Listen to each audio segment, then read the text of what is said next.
Hey, everybody, it is Scott Steen with winnersandwhiners.com coming to you with our Thursday edition of Today in Sports Betting. Scott, I have no idea what we should talk about today. It is a crowded card. It's hard just picking one game. What do you think? You feeling anything? I don't know. I was torn between either Mexican baseball or maybe some Russian hockey. What do you think? Is the table tennis finals going on? There might be in the Ukraine somewhere. I'll tell you that much. I'm not really sure anymore.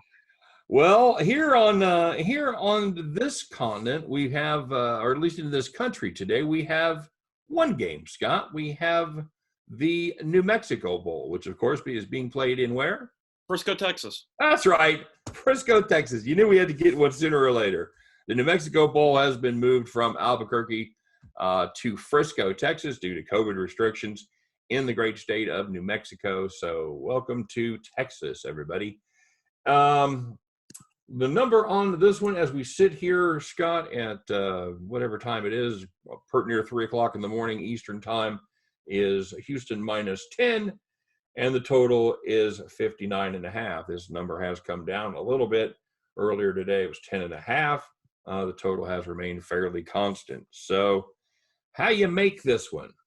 So, first of all, I feel like before we actually get into the breakdowns, we have to mention that there is some news surrounding Houston for this matchup because they might be, they might be missing a couple players for this game because of the fact of some of them opting out, some of them getting suspended.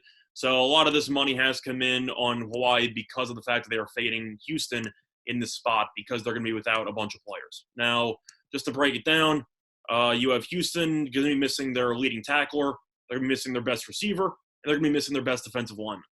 Other than that, they're missing another 15 to 20 people from academic suspensions. So, yeah, they might be down around 23 players, including some of their best players in this game. So that's mostly why there has been money coming in on Hawaii for this spot. Don't they have a minimum they have to field? Yeah, but of course in college you can field 90-something people on your roster. So, yeah, they have enough in reserve. But so they're not really going to be down to 24 or something. Yeah, they're not suspended for COVID, so it's not like you have to worry about contact tracing. It's for grades. It's for academic purposes. No, I understand, but I mean, no, they have enough. They're just going to be pretty shorthanded. I mean, Minnesota played and won actually like 2 weeks ago, and they were down 33 players. So who are they missing? Because I had the news. I had the news about Stewart being out. Obviously opting for the NFL, and Turner being out. Stevenson, the leading receiver, also, and the receiver being out as well, right? So, who do we worry about, Scott? Who's going to be an impactful player that's being left off for grades? Well, that's the point. Is that I've actually been trying to look to research it, and as of right now, it seems like there's a lot of just anonymity between the 15 to 20 players. I haven't been able to find anywhere on who the players are, but I feel like that's why this line might continue to drop more and more once those names potentially get leaked to the public.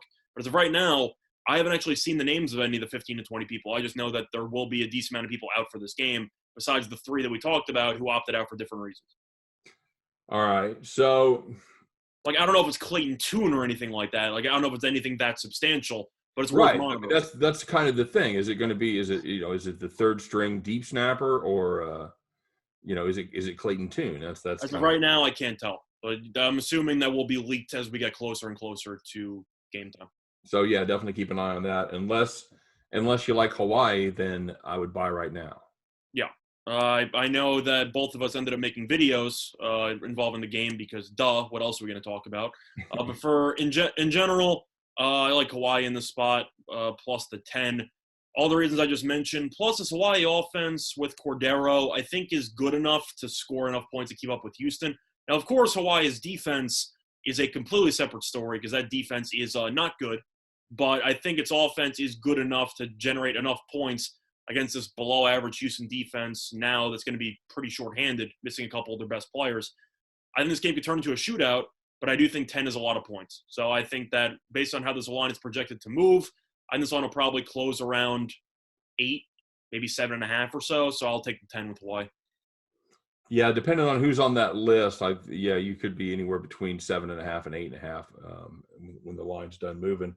Yeah, this is not at full strength. This isn't a great Houston defense. They do get after the passer pretty well, But now they're missing their number one sack guy. So yeah, they're certainly going to be hindered there without their leading tackler and without their leading defensive lineman as far as from a sack standpoint goes.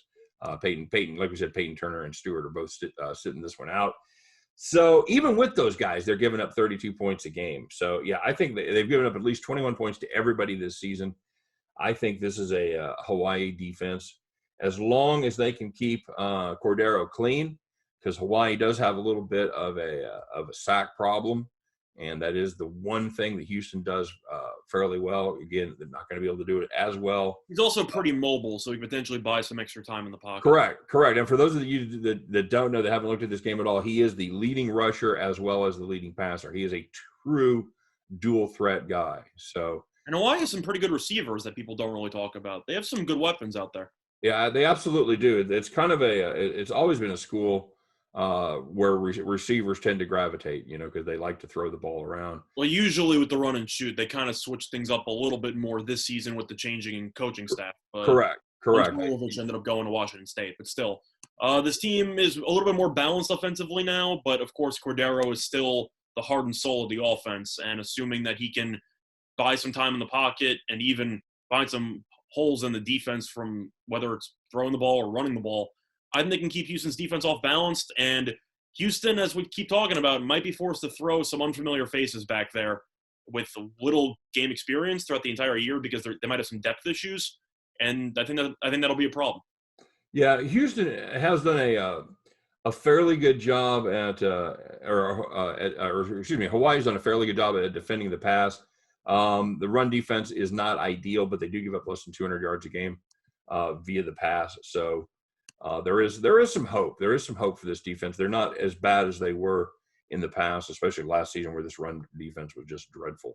Well, I also have a separate experience from Hawaii all year long that they are just a backdoor cover machine, but that's more of a personal. They don't go away. That's a personal vendetta I have against them, but it's good for me in this case. They got us against Boise, I know. Who else did they get us against? They had a bunch of comeback wins. They had one against New Mexico, I think. I know that they were trailing early in that game by double digits, but they came back and won. This team seems to, thrive in the fourth quarter in potentially meaningless minutes for some, meaningful minutes for others. When it doesn't matter, yes, throw the cover play. Yep, throw the cover play. That's what Hawaii loves to do. And they've done it many times. Yeah, this is a team that does not give up. They just they don't have any quit in them. So. Do you think it hurts Hawaii, though, the game's being played in Houston's home state, of course? Yeah, I think it hurts more from a time standpoint than anything else. Yeah, that's fair. Because, they're playing at 3:30 Central. So they're playing 10:30 local time there in Hawaii. Yeah, it also depends on how soon they flew down to Texas. So they'll have enough time to potentially sleep off some of the jet lag stuff. But it should be 11:30. They're on Central. So, yeah, 2 and 2, yeah. Still, I don't think it helps, but I think it's overblown because once again, there are most likely going to be not many, if any, fans there. So I don't think it really matters. Right. You'll have a few. You'll have a few local fans, I'm sure, that are cheering for Houston. But I wouldn't be surprised to see some people show up just to watch the game and perhaps give some Hawaii some love. Well, one more thing I actually want to talk about before we potentially talk about the total in this spot. You have any thoughts on Holgorsen? Because historically speaking, he is an abysmal bowl game coach. Yeah, he's definitely underperformed up there at West Virginia. That was kind of his thing. You know what his bowl game record is? About 4-8. He's 2-5. Okay. And that's straight up. That's not even talking about spread. Okay. I actually thought he'd been around longer than that. Yeah. Not good. Not good at all. Not good. Not good at West Virginia. I assumed he underachieved somewhere before he came to West Virginia, so my bad.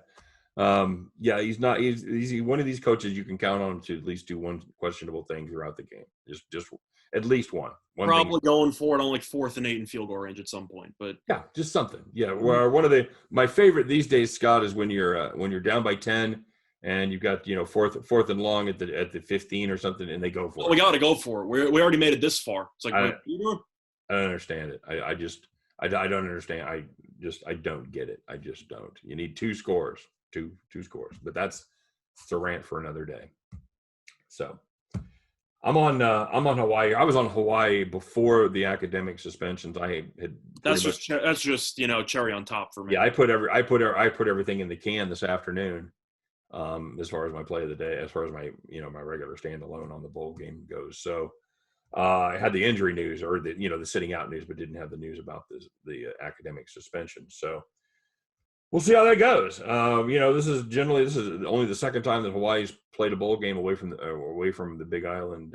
It's only the second time in 28 years since 1992. They played 2014 against Georgia. Is that right? Yeah, something like that. But I'm assuming that you also agree that Hawaii should be a lot more motivated for this game than Houston. I don't really know what the incentive is for Houston to go into a game and say, yeah, we're missing 20 players, including some of our best guys, but let's go out there and beat Hawaii. I think it's a matter of pride. I think Hawaii has more pride than Houston does. No, I think the guys that are left, I think they get to foster a real us against them kind of mentality, a real fire up the troops, circle the wagons, storm the hill, all the other metaphors that I haven't thought of yet. What? Are you talking? Sorry to interrupt. Are you talking about on behalf of Hawaii or on behalf of Houston? On behalf of Houston, because they're missing so many people. I mean, I guess I don't know. I just know that at the end of the day, Houston probably had much bigger aspirations for their season. Hawaii wasn't expected to do anything. I don't even think people expected Hawaii to make a bowl game after all the coaching changes they made during the offseason. Right. Now they have a chance. So I think this game systems, new quarterback, all that, yeah. Yeah, so I think this is a pretty good spot for Hawaii to actually use the us versus the world scenario because probably nobody thought they'd be in a bowl game this year. No, that's true. Reading quotes from both of these coaches, they're saying the right things. They're both saying they're fired up to be there. It's both of them kind of agree. It's different this season. It's kind of like the culmination of the season, as opposed to a lot of times you use the bowl game to kind of kickstart next season. Yeah. So they said there's a little bit of a different attitude. So, I always the motivation thing. I tend to downplay it in most cases because these guys are at the top of their game. They're the top physical condition. They're doing the best they can on every single play. They're out there playing their guts out. It's almost insulting to say, well, now you're going to try harder. Well, we've talked about it before and how it doesn't apply in some situations, but I do think it matters when some of your best players are opting out of a bowl game and half your team got suspended. I just don't know I don't know which way it'll go, Scott. I don't know if it'll be so downtrodden that they just why try. Under Holgorsen, I got to assume it will be because he never rallies the troops for bowl games. Well, there's probably going to be people that are going to give more better motivational speakers than Dana Holgorsen will. Yeah, but I know that we spent a lot of time talking about the spread. I know that you personally have a premium on the total. I do. I can give out my thoughts on that. I know money has come in towards the under. I'd open up at around 61.5 down to 59.5. However, there has been a little bit of buyback to 60 now in some spots during the late night. Main reason because of wind. You have projected 20-mile-per-hour winds by kickoff. However, the wind is supposed to slowly dissipate as the game progresses. So you might get a little bit of a lower-scoring first half and then a pretty high-scoring second half. Then again, you had the Nevada-Tulane game in the wind, and that game ended up going way over. So I don't know if that's really going to matter. I like the over here. Hawaii's defense, not very good. Houston's defense, not very good. Should be even worse with all the people opting out and potentially suspended. So for that reason, I think that both teams have a decent chance to get into the, I'd say, 30s potentially. And this game could turn into a track meet. And I do think that there is some value on the over. So for me, I'll lean to the over, and I'll lean to Hawaii as well. All right, very good. Like I said, we do have a premium on the total, but I do like Hawaii. I don't hate a money line shot here, Scott. You and I talked about a little bit about it before the show. It has come down from plus 325 to plus 315. I don't hate taking a swing on Hawaii. If this line also drops to like around 8.5 or 7.5, then this money line could easily drop into the 270s, 260s. If you got a little gamble in you wanted to take a shot on the exact margin of victory. Hawaii 7-12 plus 1,400, 13-18 plus 2,500. What's Hawaii from 1 to 6? 7 plus 700. Okay. All right. Right. Yeah, you really got to go with 7 or more. Fair enough. To bring home the bacon. Yeah, it's but like I said, if you got a shot, if you think Hawaii's going to come out there and dominate, and have something for them, that's a way you could go. But I do like them at plus 350. So, Yep. All right, buddy, that's it. Wanted to thank everybody for tuning in. Of course, if you're looking for more information on this game as well as any games in the future, there is just one spot to go, and that is winnersandwhiners.com. Some of the best handicappers in the world, some of the best writers, and putting out great picks each and every day on every single game. Wanted to thank everybody out there for watching us, and wish everybody a happy holidays, Merry Christmas to the Christmas followers. I'm sorry, as Scott pointed out, I missed the end of Hanukkah, so happy belated Hanukkah to all of you that observe Hanukkah, and to the myriad of others, happy holidays to you. Unless it's not a holiday, then happy Thursday. All right, Scott, did I cover everybody? Might have forgotten about Kwanzaa, but I think you got most of the people. I tried to hit the major ones. So I got you. I mean, I'm certainly not belittling, and you know what? I'm just going to shut up now. How about that? Mm-hmm. I mean, you just asked me to butt in, so you basically just gave me permission to try to include anyone else you might have forgotten. Okay. I didn't say anything about Yule or winter solstice or anything like that. The winter solstice. You know, it's the shortest day of the year, right? That was yesterday, sir. No, I know. It's still felt like 24 hours. It's all downhill from here. Mm-hmm. So, all right, guys. Thanks very much for watching. Appreciate it as always. Wishing you nothing but the best. Thanks to each and every one of you that make this channel happen, that watch us on a daily basis, that have subscribed. Don't forget to like. Don't forget to subscribe. Guys, have a great day. Happy holidays. Hope everybody is safe and healthy. Come back and see us tomorrow. Scott, we're going to have picks for Christmas? Well, we might have to because there's an NFL game on Christmas. You know we're going to have picks for Christmas, baby. We don't take any days off unless there's no games, and we take those days off. But we will be here. We'll have picks for Christmas. Until then, you guys have a great day. Hope every one of those tickets in your pocket turns into ho, ho, ho, cash money back at the window. You guys take care, and we'll see you next time on Today in Sports Betting. Take care, everyone.